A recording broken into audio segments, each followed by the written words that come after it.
Good afternoon. It's Friday the 26th of June 2020, just after 1 o'clock. Welcome to UK Column News. I'm your host, Mike Robinson. Joining me today in the studio, Patrick Henningsen from 21st Century Wire. Welcome to the programme, Patrick. Great to be with you, Mike. Well, Patrick, we're going to start off with, 500,000 very naughty people, apparently. And, we'll be coming on to that figure of 500,000 a little bit later as well.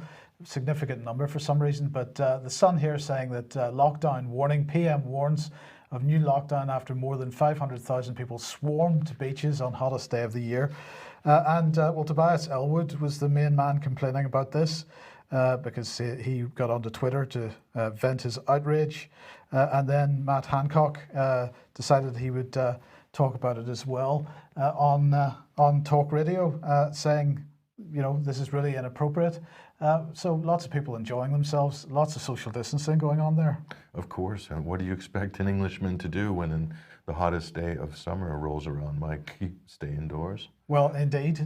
Unfortunately, it didn't end terribly well with lots of images of this type of thing being left behind. I think that's a little bit sad and probably the only wrongdoing there. But anyway, Matt Hancock, for his part, said this. We do have the power to shut down beaches, but he's reluctant to use it. So there you go. Chris Whitty then, he weighed in. He said COVID-19 has gone down due to the efforts of everyone, but it's still in general circulation. If we do not follow social distancing guidance, then cases will rise again. Naturally, people will want to enjoy the sun, but we need to do so in a way that is safe for all. Now, this is a very important point because, of course, he's focusing on this idea of cases, and we'll talk a little bit more about that in a second. But the local Bournemouth councillor here, Vicky Slade, said, "We're absolutely appalled at the scenes witnessed on our beaches. The irresponsible behaviour and actions of so many people is just shocking. We've had no choice now but to declare a major incident and initiate an emergency response." So there you go. That's what she had to say. Funny they didn't say that after the Black Lives Matter protests a couple of weeks ago, Mike. There wasn't an emergency response for that. No, but of course, what's this all doing, Patrick? It's bringing us back towards this notion of a second wave coming. And so let's bring this guy on screen. This is Hans Klug, who's from the World Health Organization. And he's very concerned about the resurgence in Europe as a whole. He said last week Europe saw an increase in the weekly cases for the first time in months. For weeks I've spoken about the risk of resurgence as countries adjust measures. So again, we're seeing this pressure building to reverse or to stop or at least delay the release from lockup that we've seen. So he went on to say this. In several countries across Europe, the risk has now become a reality. 30 countries have seen increases in new cumulative cases over the past 2 weeks. This, of course, highlighted here. Last week we saw this from the Daily Mail. Is COVID-19 becoming less potent? Italian doctors say the coronavirus is weaker than it was during the height of the pandemic. So we've got this mixed message once again, Patrick, from the World Health Organization saying we're seeing a resurgence, but at the same time we're seeing headlines like that. Now, in fact, that was a bit of fake news. This Mail Online article here from last week. This is the Italian doctor who made the comment, Professor Alberto Zangrillo. Now he's quite a senior scientist, doctor. He's vastly published, 800 publications, 350 papers indexed, cited more than 8,000 times. He's a credible person, but this is the point that he was making. Coronavirus is no longer clinically exists. He's not saying that the virus has disappeared. He's not saying the virus is weaker than it was for the demographic that's susceptible to serious complications from it. He's saying that it's no longer clinically exists. This is very important. Now, after that Mail article, we had headlines such as this: expert reaction to comments reported in the media by Professor Alberto Zangrillo about the COVID-19 virus in Italy, and various comments about not being able to see data and so on. But the efforts going on to try to discredit what he was saying. But this is really the point that he was making. Those who are lucky enough to be able, as he is, because he's head of the ICU units in Milan, he was lucky enough to be able to study the data of 6,000 patients, and he's saying he has a duty to communicate in an exact and timely manner what he witnessed. And what he witnessed was basically this, that as far as he's concerned, all the prerequisites for being confident about being able to deal with any resurgence, the most important of which, we're fighting a known enemy, this time without being found unprepared. So this was his key point, that from a clinical point of view, the virus no longer exists because they're now fighting a known enemy. They now know how to deal with it. They now know which demographics are affected the worst by it. And they know how to make sure that people don't get into a position where they need to be intubated on ventilators. So the Daily Mail article was a misrepresentation of what he was saying. And you see this focus on cases in the media, Mike, cases. All the second waivers are pushing this idea of cases. Even Chris Whitty, he's saying that cases might spike. It's still in general circulation. First of all, cases don't necessarily translate to the death toll.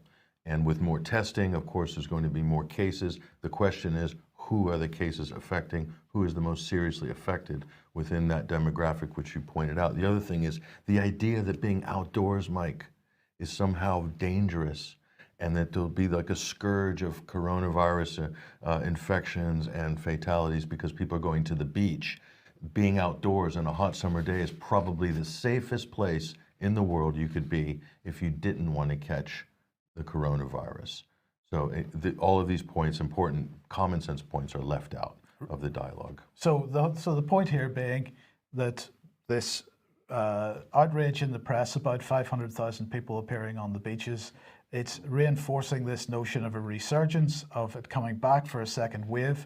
And the question is, what happens this coming week? Because they need to develop this, if we're correct about what's going on here, they need to develop this narrative as we come into the autumn and into the flu season for this year, because then we'll have a mixture of COVID-19, influenza, pneumonia.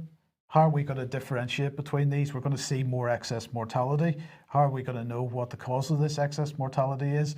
Let's put the excess mortality graph back on screen here, Patrick, because now this hasn't been updated since the 10th of this month. But the point here is this red shaded area on this graph, we are labeling as lockdown deaths. Because if Alberto Zangrillo is saying that they are now prepared, I question whether Britain is prepared, any more prepared than we were 6 months ago. Because if we look at what actually happened, this excess mortality that's on screen at the moment, this wasn't caused by the fact that this was a novel disease or through not being prepared. This was caused by the intentional shutdown of all normal medical services, with the exception of kidney dialysis and COVID-19, because the NHS, from a policy perspective, was reoriented onto COVID-19 to the exclusion of absolutely everything else.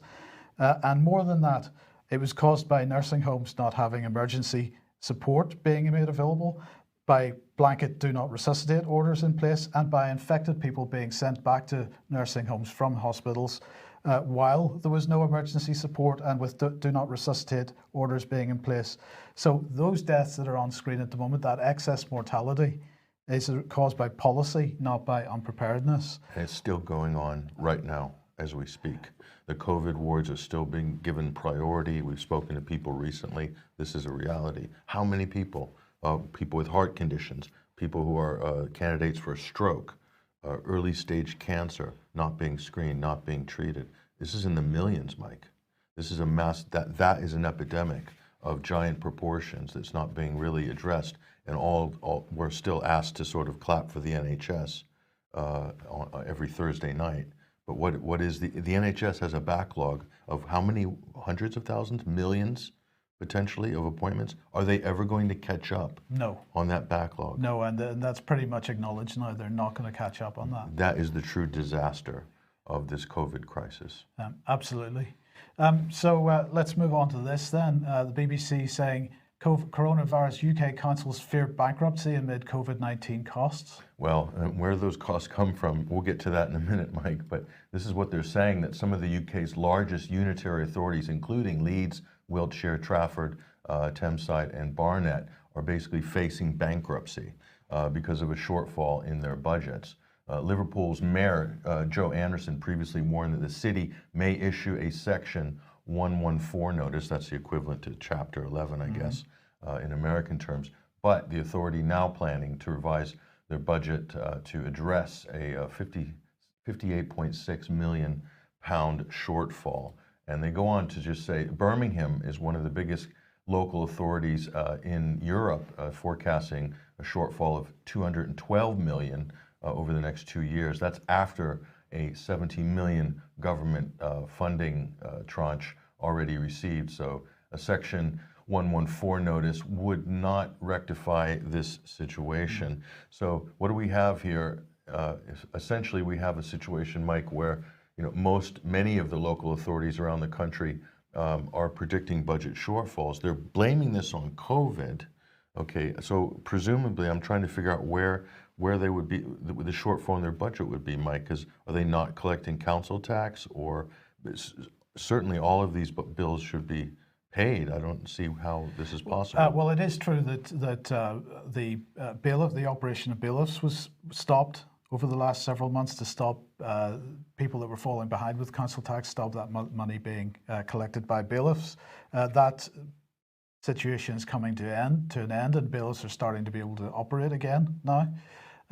But nonetheless, these are good questions. I would suggest that if we look behind the headlines there, we'll find that those budget shortfalls were in existence already to some degree. They may have been exacerbated slightly by what's going on, but not significantly. You remember the 2008 financial crisis, Mike, where some of the councils were caught stuffing their money in some of these high-risk hedge funds in places like Iceland. And so they have these gold-plated pension and retirement schemes for employees, public sector pensions. Where is all the money? I mean, this is another question that could come out later, that maybe the money isn't where it should be, and it's sitting in some hedge fund somewhere. Absolutely. Okay, now if you like what the UK Column's doing and you'd like to support us, then please head over to ukcolumn.org/community. There are options to help us out there, and that would be very much appreciated. But Patrick, one of the things we've been talking about for a while is the new abnormal. So what's the latest? The latest, there's no end to the new abnormal. We're calling it the new abnormal now, so if you hear the term new normal, you want to change that, alter that slightly. We're calling it the new abnormal. Let's look at some of the most, well, here's the leader of the campaign. This is Boris Johnson. He's got his thumb pressed neatly against his knuckle there. Let's get this done. Let's defeat COVID. I've got all his greatest hits here up on screen. Remember social distancing, stay alert, control the virus, save lives, protect the NHS, save lives, 2 meters apart, don't shake hands, cover your mouth. Boris is absolutely determined to drive this thing home, Mike. And the government propaganda is unbelievable. If you check their Twitter account, here's one of the latest ones. One solo or single parent household and one household of any size can visit each other's homes. Thank you very much. Mike, who is actually following any of these instructions? Because no one. I don't see anybody out there following any of these guidelines. It's almost comical, really, how this is becoming right now. Now, one of the biggest things, Mike, is leisure. Okay, catering, hospitality, and leisure. And so the amount of guidelines that are being required for, let's say, pubs and restaurants to reopen on July 4th is just growing and growing and growing, and all the social distancing technology they're wanting to implement and rules and regulations. Let's look at how this is affecting one of the greatest institutions in Britain, which is the pub. Okay, it's world famous. It's why people come here from all over the world. Most tourists want to go into a pub. Now, who is going to want to go into what we're about to show you right now? Let's take a look at this situation here. And there's the pint sitting up at the bar, and this is something that was shared with Simon Dolan on Twitter. Go to Simon Dolan's Twitter account if you want to follow a lot of these issues closely with regards to business. This was from the West Norfolk licensing team guidelines for reopening, and this was to a local publican. One member of staff required to take trace and track information from customers and restrict the number at the door. One member of staff required to monitor the toilets and clean in between customers. Okay, that's understandable. One member of staff designated as pub safe supervisor to monitor customers, social distancing, and general well-being. Now, just before you go on to the next, tranche 3, if we go back to the first one there, one member of staff required to take, trace and track information from customers. That would be considered personal data. Oh, yes. This would fall under the Data Protection Act. Absolutely, it would. Who is providing the pubs with the support, the legal advice to maintain these types of records? Yeah, well, I have a slide for that in a minute. Okay. But we'll show you. So the whole tracking and tracing and getting data from people coming in is just quite, that's a new step forward. Yeah. Now, you've heard about the app, Mike, that some people are looking at downloading an app in order to pre-book their tables at pubs and restaurants, and then by that they'll be registered, or they'll be able to tap in as someone who's arrived. So this kind of idea of a real ID or a digital ID, this is, again, coming through the leisure sector, the hospitality sector. This is how they wanted to implement some of these technologies in the past, like embedded microchips and stuff. They were rolled out in high-end clubs in Spain and things like that. So let's look at what else they have to say from the West Norfolk licensing team. We'll look at what else they've got planned here. 1 meter social distancing. There's caveats with masks on that as well that we've heard from government. One-way system put in place. This is arrows on the ground, really treating you like you are a preschool student.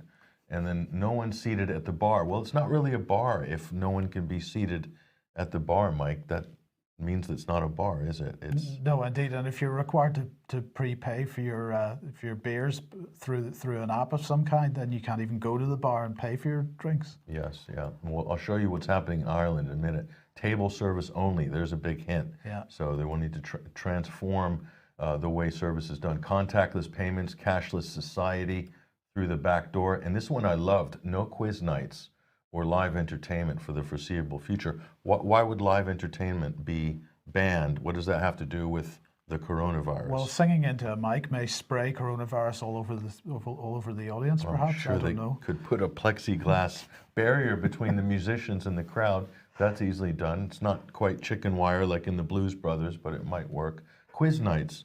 How are quiz nights dangerous? You can social distance on quiz nights. Maybe they're concerned about coronavirus-related questions being asked and dubious answers coming back or something. I don't know. Probably. Well, here's one pub owner's response from the West Norfolk area here. He says, with the above restrictions and rules, the diminished footfall, we have taken the decision not to reopen for the foreseeable future as it would not be financially viable to do so. That's the reality for a lot of business owners, Mike. It's just not going to be financially feasible for them. And that's unfortunate. And this isn't because of the coronavirus, mind you. This is because of government issued guidelines and restrictions and police enforcing them. In fact, the police in Brixton had a kind of a mini riot the other night. And the Lambeth police, Mike, I'll just say this real quickly, were on record as saying their role was to enforce the guidelines. They said this on record.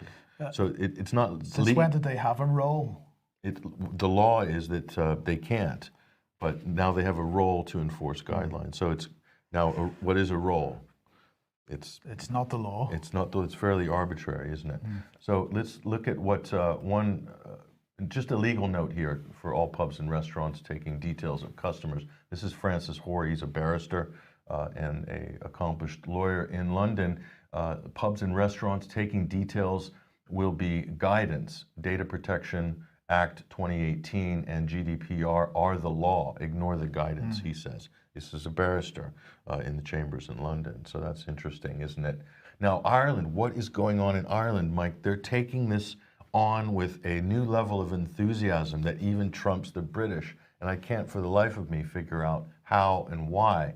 Some people might blame their EU status, possibly, but pubs will be required to take contact details of drinkers when they open on June 29th, but that's not all. There's going to be a time limit that you could spend inside the pub. Let's look at some of the rules and regulations here from Public Health Ireland. Pubs to operate like restaurants, everybody must be seated, offer table service. Meals would be reasonably cost at €9, must be sold to each customer. So I believe there's this push, Mike, because of the time limit allowed in the pub in terms of how big the meal that you could have. So they're wanting to keep the meals small and short. But the idea that they're setting pricing guidelines, the government, this is bizarre. I don't know exactly what this is, but they go on here and limiting patrons to just 90 minutes inside the premises.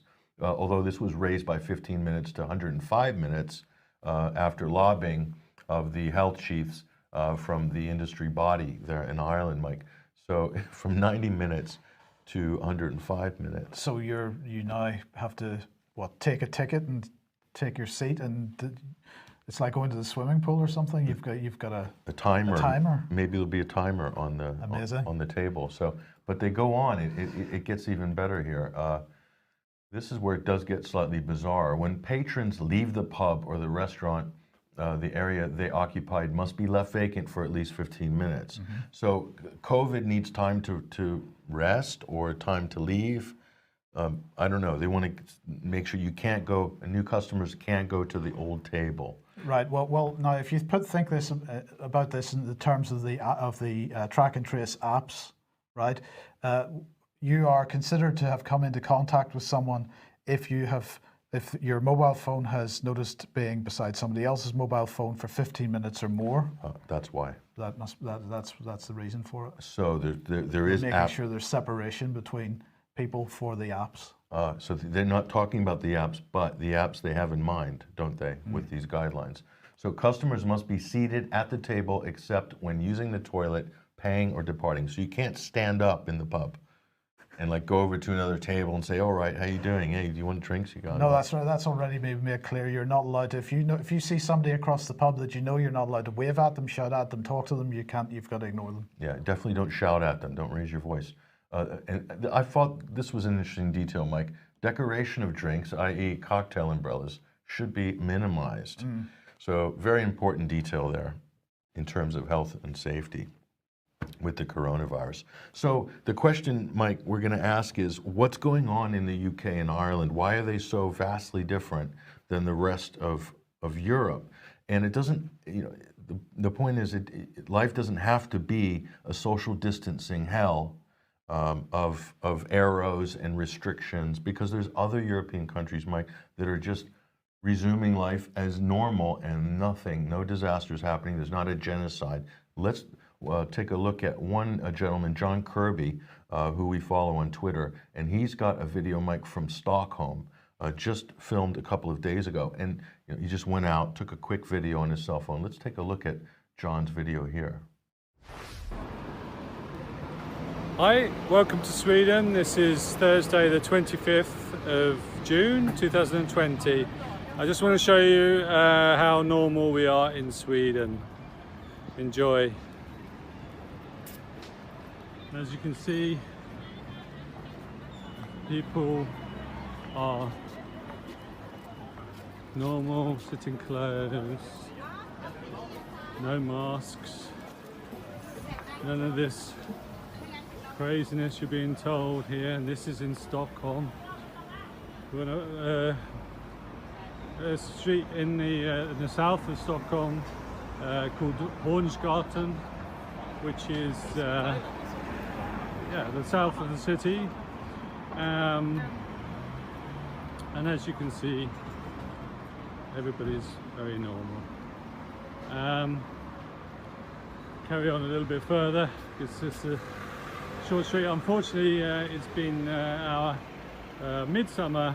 Well, not unfortunately for this, but it's been our midsummer, which is a big celebration, bigger than Christmas here in Sweden. And many people have left the city to go into their summer houses.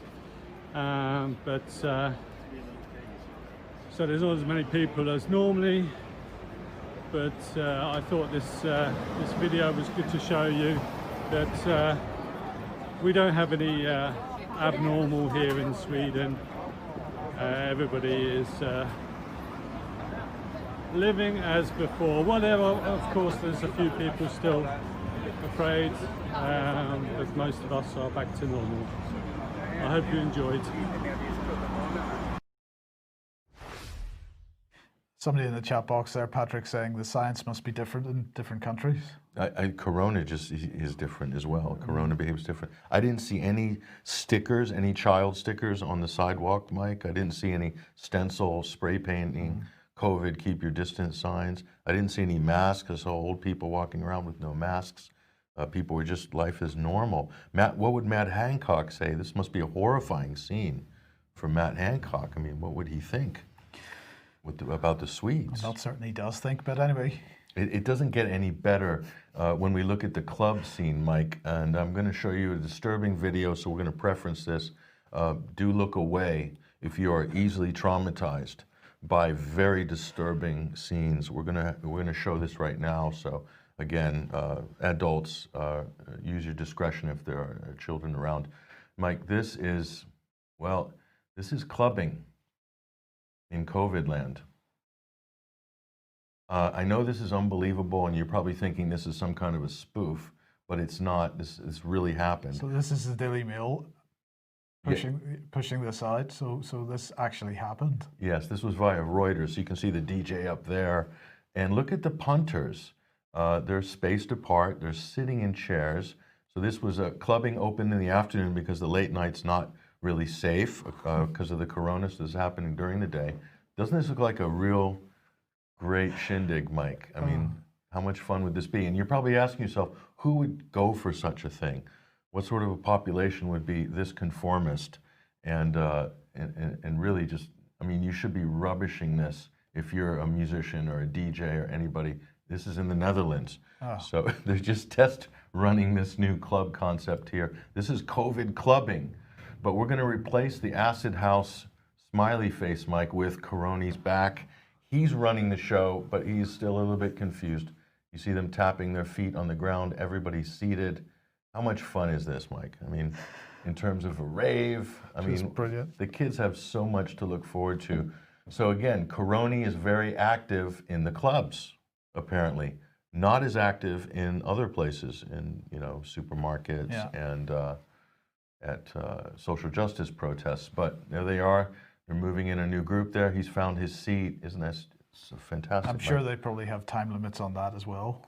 Yes, actually, there must be a limit to the amount of time that you could possibly have that much fun. There is. It's about 1 hour. It's about 1 hour. So you're allowed to come in, sit down in the chair, bop around a little bit. You see she's shaking it there, and that's it.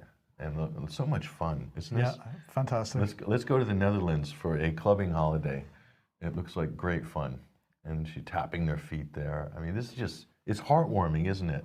And Coroni is also, he's getting in the act as well. He's dancing a bit on the side. It doesn't get any better than that, Mike. It really doesn't. So the point is, let's get back to reality, okay? And some Swedish statistics have just come through. So the point is, mortality in perspective. 85% of COVID deaths have a pre-existing condition.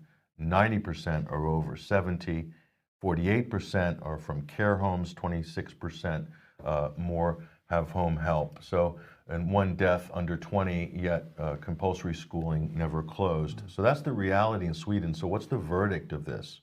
The verdict is the general population has never been at any serious risk for being hospitalized for COVID. That's the conclusion we draw from this data. And just for those who are, anti-Viking haters, who don't like Sweden because of all the propaganda that's been coming out, let's look at some comparable data from the NHS. This is just from this week. This is downloaded from the NHS's spreadsheets for daily deaths. So let's look at some of the conclusions that we found from this data. It's very much the same as Sweden. 95% of deaths have a pre-existing condition. Average age over 80, 91% of the deaths over 60, and only 1% under 40, excluding those with pre-existing conditions, of course. So only 1 death under 80 this past week, 4 deaths under 20, 37 deaths under 40, 298 deaths under 60. It's a country of 60 plus million, Mike. But the big caveat we've got to put on this, Patrick, of course, is that these are deaths which are attributed to. None of these people had post-mortem examinations. Good point. So we're not even going that deep, but just on the surface, just taking their data at face value, we're going to conclude this same conclusion. The general population has never been at any serious risk of being hospitalized for COVID. You have to look at things in perspective, in context, the size of the country, et cetera, Mike. So that's the reality there. And just if you didn't think this was the biggest PSYOP going, I'm going to point to this. This is a pop-up store in Miami that's come up. I believe it's in one of the shopping malls of the airports. COVID-19 essentials. They've got the designer masks there in the window. Very attractive. So anything you need for COVID or coping with COVID or any fashion accessories, you can see they've even got their own little caricature, Mike, up there with the kind of one eye bigger than the other, the kind of Bezos look and the mouth open there. A little coroni of their own, sort of evil coroni. That's what they've got there. So this is an incredible PSYOP if you look at how they're commercializing this. What a gravy train this is. Absolutely. Now on the point of masks, we'll just quickly, many of you have already seen this graphic, just a few pointers on face mask safety. Know the facts before you wear one. Decreased oxygen intake, increased toxin inhalation, shuts down your immune system, increases virus risk, scientifically inaccurate. Virologists have actually measured COVID-19 to be, well, a lot smaller than the fabric and the protection that you have. So the idea that you're going to keep the virus out is really a canard. Effectiveness has not been studied. There's not been enough scientific peer-reviewed studies on masks. So how could you possibly be so certain about the policy? So that's the point on masks going forward. Question the science that you're being fed through the media and government. So another question is, what is it that we're relaunching the economy? What kind of economy are we relaunching? What's the purpose of this relaunched economy? Well, let's look at a couple of comments from a couple of diplomats from the UK. Here's Laura Clark first. She's British High Commissioner to New Zealand. So she was giving a speech yesterday. And she said that the death and disruption caused by the novel coronavirus pandemic is unprecedented in our lifetime. It's a truly global crisis. So she was asking, has COVID-19 destroyed globalization? And she went on to say this, that it hasn't killed globalization, but it has made the world a far more dangerous place and changed how we work and think internationally. She said that it is making international cooperation on global goods even harder than it was before. It's that it has killed the instinct at the individual, business and state level to live, work and travel internationally, to trade across borders, to cooperate on tackling global challenges and pursuing common goods. So she said this, the UK, as the incoming COP26 president, hosting in partnership with Italy, will continue to press for greater ambition around the world to reduce emissions, to build resilience, and to cooperate and support each other in a green recovery. So we're starting to see the rhetoric now about what type of recovery they're actually looking to pursue. And of course, if you're in the type of business which doesn't fit the model of a green recovery, sustainable development and so on, your business will not be encouraged to recover at all. We've reported this in past UK column news programmes that UK government spokespeople have made this statement, or at least asking the question, do we want to restart any business that doesn't fit in with the green recovery? So let's move on to Sir Geoffrey Adams, who's British ambassador to Egypt, and he made a joint statement with the Italian ambassador to Egypt, because Britain and Italy are co-hosting COP26. And he said this yesterday, as we recover from COVID-19, we have a rare opportunity to rebuild in a way that lays the foundation for sustainable, resilient and inclusive growth. The international community can and must unite to tackle the climate crisis. This is certainly being taken, the least you can say is it is being taken advantage of in order to pursue an economic policy which fits with the whole climate crisis narrative, sustainability, Agenda 21 and Agenda 2030. And didn't we talk about this in the early days of this crisis, like COVID coming together with climate change, now coming together like a hand in glove. So they're foisting this upon us right now, like it's some revelation that they've had because of the novel coronavirus, when in fact this was already in the works. This was planned well in advance. You only need to go to the World Economic Forum's own website and look right now at their COVID action plan. And you can see that this wasn't just something that came up spontaneously because of the coronavirus. They have already architected this well in advance. No, absolutely. And if you're while you're on the World Economic Forum website, go and look for the Great Reset. This is being fronted by Prince Charles for some reason. There's a little introductory video there, but you can see if you read the documentation that goes alongside that, this again is something which has not just been created in the last 2 months. This has been worked on for a long time. So we maintain, last thing I'll say is we've maintained that the crisis has been completely overblown. The threat has been completely overblown and adopted by a number of countries led by the United States and the UK globally for that agenda. Of course, China is also on board with this as well. And so if it's overblown, if there's no real threat compared to other well-known infectious diseases, Mike, yet all of this regulations coming in, all of these things have been shut down. They're blaming the coronavirus. It's not the coronavirus that shut economies down. It's governments. It's governments. It's policy. Important to make that distinction. Absolutely. The latest Global Financial Stability Report has been released by the International Monetary Fund. This feeds into this subject quite nicely. And what are they saying here? The pandemic could crystallize other financial vulnerabilities that have built up over the past decade. Because, Patrick, one of the issues here is that many of the problems which the new green economy and is designed to improve or to fix are problems that have existed for a very long time, particularly with the financial system. What are they saying in this? They're saying that in advanced and emerging market economies alike, corporate and household debt burdens could become unmanageable for some borrowers in a severe economic contraction. Now, of course, they're acknowledging that there is going to be an economic contraction. And in fact, they've updated their April forecast on this when they said there would be a 3% decline in world GDP. They're now saying that that's going to be 4.9%. They're saying that France, Italy, and Spain are now going to have collapses in their GDP of over 12%, the UK over 10%, Germany and the United States around 8%, Russia 7% down GDP, Japan 6%, and China will actually have positive growth, but 1% rather than China's more recent years around the 12-15% mark. So that's the levels that we're at.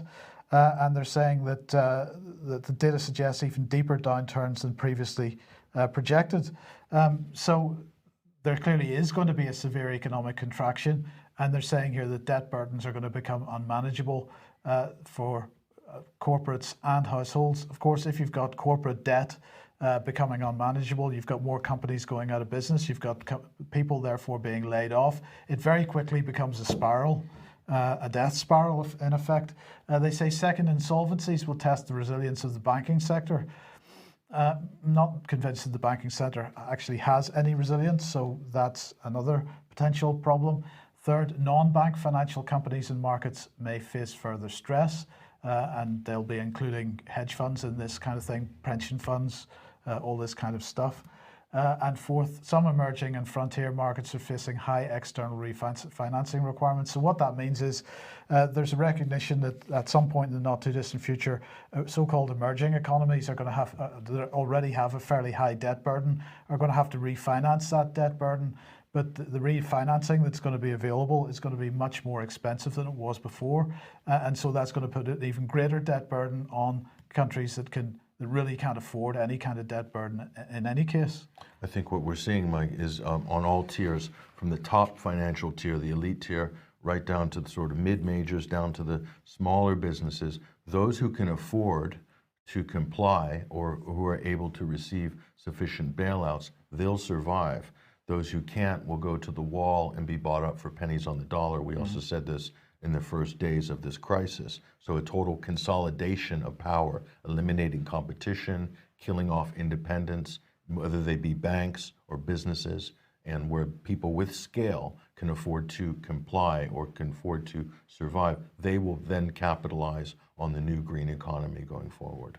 So the question in the chat box, is this another plan? And it absolutely is another plan, because if you listen to when we've reported on this several times, Mark Carney, for example, recently resigned, or his term as Governor of the Bank of England finished, but in the months leading up to the end of his term as Governor of the Bank of England was making it absolutely clear that any company, any financial institution, any organization which did not fit the green economic model would have credit cut off. He said they would go to the wall, they would become bankrupt, they would be made bankrupt by the banking system, and he even included banks that offered credit to companies that don't fit this model. This is a policy decision to re-architect the global economy on the green agenda lines. So yes, it absolutely is a plan. Green fascism is basically what Absolutely. it is. Yeah. So let's come back to the first item of the day. PM warns of new lockdown after more than 500,000 swarmed the beaches. Well, this is an interesting figure, because the Office for National Statistics has just reported that, just by coincidence, 500,000 people have been removed from the furlough scheme since the lockdown was partially lifted and the economy started to restart again. So 500,000 people not on the furlough scheme anymore, back in their jobs, but perhaps they just took a day to have one final day of holiday before they went back to work. But I thought we would just have a look and see what some context on that figure, and see if we can work out whether that's significant or not. Well, let's look at the number of people that have been furloughed since the 20th of April here. And what we can see is that at its peak, a week or so ago, it was 9.1 million people in this country on the furlough scheme. So 500,000 people having come off that in the last 2 weeks is not massively significant, Patrick. That only leaves 8.6 million people still furloughed. And how many of those jobs are actually going to come back? I think that's a very big question. Some commentators expecting us to end up with something in the region of 4 million unemployed. I think taking all this into consideration, if it's that few, we'll be very lucky. We'll be very lucky. I think that's hugely underestimated. Same in America. The numbers are still growing. Started with the 30 million figure that shocked everybody in terms of U.S. unemployment. Then it became 40 million. And now I just spoke to somebody who was just taking odds from a bookie on whether there's going to be 60 million by September. So there's people actually speculating on this now. So who knows where the ripple effects are going to end on this economic crash. Absolutely. Now, I'm going to say thank you to the viewer who sent me the tip off on this. But this is commodity.com. UK trade is gold, and despite Brexit fears, gold still tops the import and export list. So this was published on the 8th of June.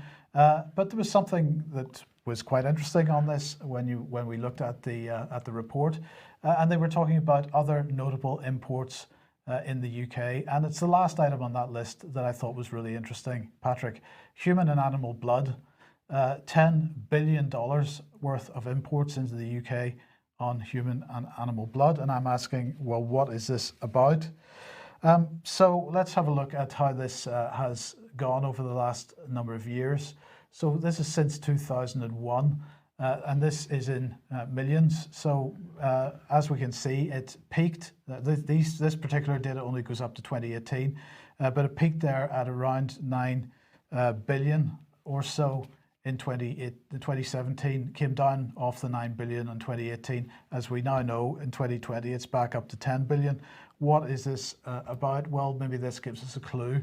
Human blood, animal blood prepared for therapeutic, prophylactic and diagnosis uses, also for developing vaccines and so on, use in vaccines and so on. This is what it's about. But what's really surprising, Patrick, is why we are importing this level of blood, because during when they were preparing documents for Brexit, this guidance note came out. Now, this guidance note was withdrawn on the 3rd of March. But the guidance notes is all about ensuring blood and blood products are safe if there is no Brexit deal. And this is what it says. the UK is largely self-sufficient in the supply of blood and blood components. If that were true, why are we importing $10 billion worth of blood products every year? Now, this is massive business. The USA imports $37 billion worth. That's 19.8% of the world's imports. Germany, 24 billion. That's 13%. Belgium, 18.4 billion. That's 10% roughly. Switzerland's next at 9.94 billion. Italy at 9.45 billion. And the UK, well, those are the 2018 figures. I don't have the 2020 figures for those other countries, but the UK obviously at 10 billion at the moment. So I don't know what the answer is to this. I don't know exactly what those blood products are being used for. Probably for scientific research, for development of vaccines, for the manufacturing of vaccines, and this type of thing.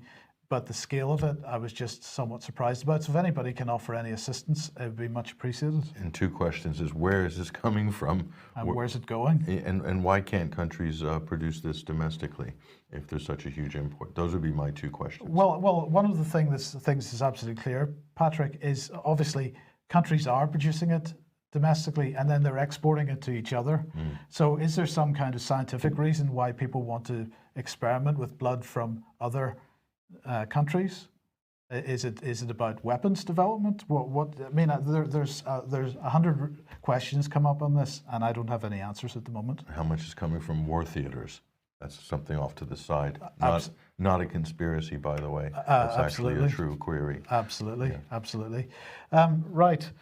We will just bring this on screen. Now, this is Frederick Forsyth's article in the Express today. Don't leave veterans' fate to the job's worth, says Frederick Forsyth.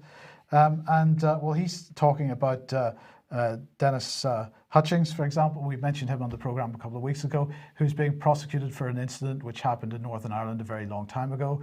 This is a 79-year-old. He's got significant health problems, but he's being pursued by the British government on this.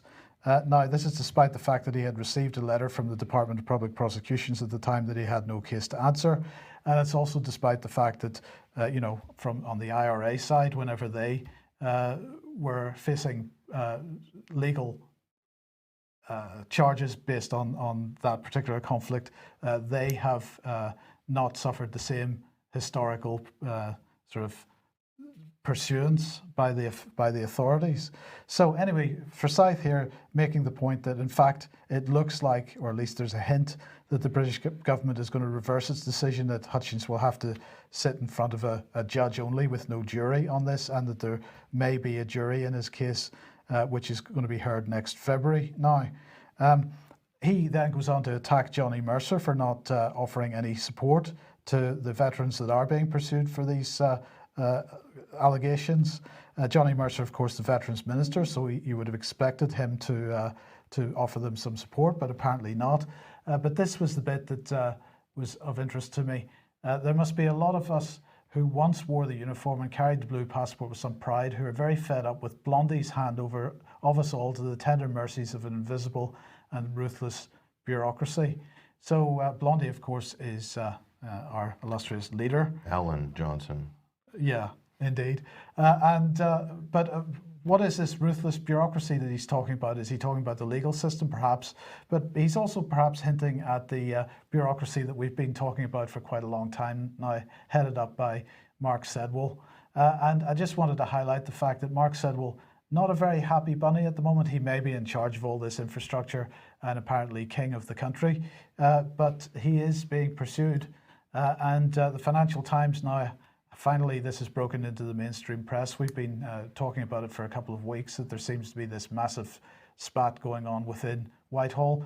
The Financial Times talking about it. Civil Service Chief's future in doubt as Boris Johnson eyes Whitehall shake-up. And the Financial Times here absolutely making the point that Dominic Cummings is working very hard to get Sedwill out of his job. Now, we've made the point many times that Sedwill's position is unprecedented in the history of this country, that one man is head of the Civil Service, head of the Cabinet Office, and head of the National Security Agency, National Security Council.